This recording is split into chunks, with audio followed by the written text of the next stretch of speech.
Hi, this week we read about Stella Adler in the Brestoff book, chapter 6. I really enjoyed this chapter and I really learned a lot from this chapter, a lot that I didn't know. So it was really good for me. I got a lot out of it. And also doing the lesson plan this week was really good as well. A few takeaways I have from the chapter is on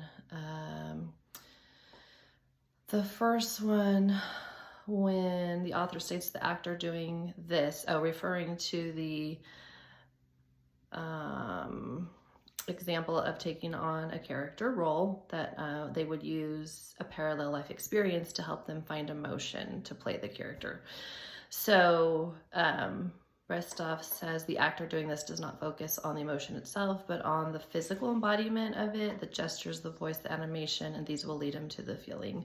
And I really believe this is true, just because in my experience, I don't have a lot of experience, but in my experience, I feel like I've seen this happen. And so I think it makes a lot of sense that if we are acting out what it is our character is, who they are, what they're doing, where they are, I think the emotion will come as long as we're really focusing on what we're playing there. So I really liked that quote a lot. The other one was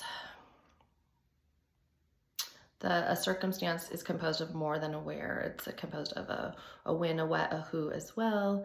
And all of these must be thoroughly explored and understood before the actor can truly live in their circumstance.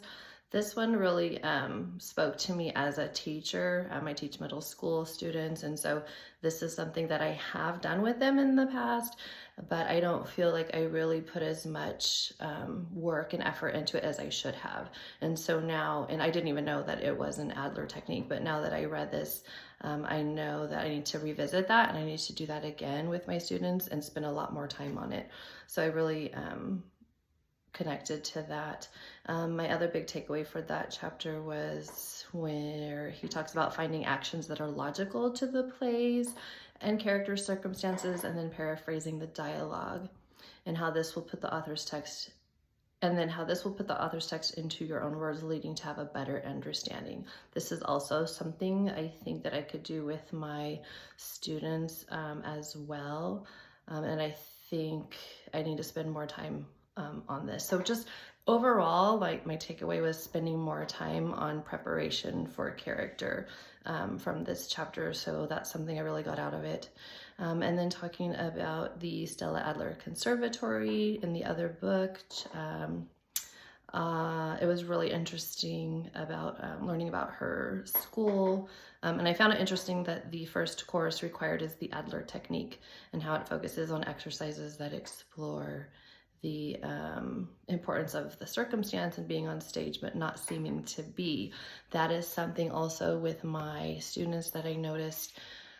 They get very distracted by being on stage. And so I need to spend more time teaching them, encouraging them to pretend that they're not on stage. And I think that will help them a lot. The other takeaway from that chapter is how Adler felt that emotion memory devalued the imagination, and she questioned the emotion part, the implication that emotion is the actor's principal connection with the role. I think that she makes a very valid point there, because I think emotions are human reactions to what someone else has said or done. And so they're not objective. And so by applying this idea to character or role, analysis of the text becomes much more important, I think, and that it's imperative the actor understands the role completely before attempting to create emotions for that character. So analyzing the text, analyzing the character, and putting more concentration on that rather than coming up with emotion, because the way I react to something is different from the way my character reacts to something. So I think that's important. We need to remember that. So overall, I really loved reading about Adler this week, and I have a lot that I'm going to use going forward with my students. Thank you.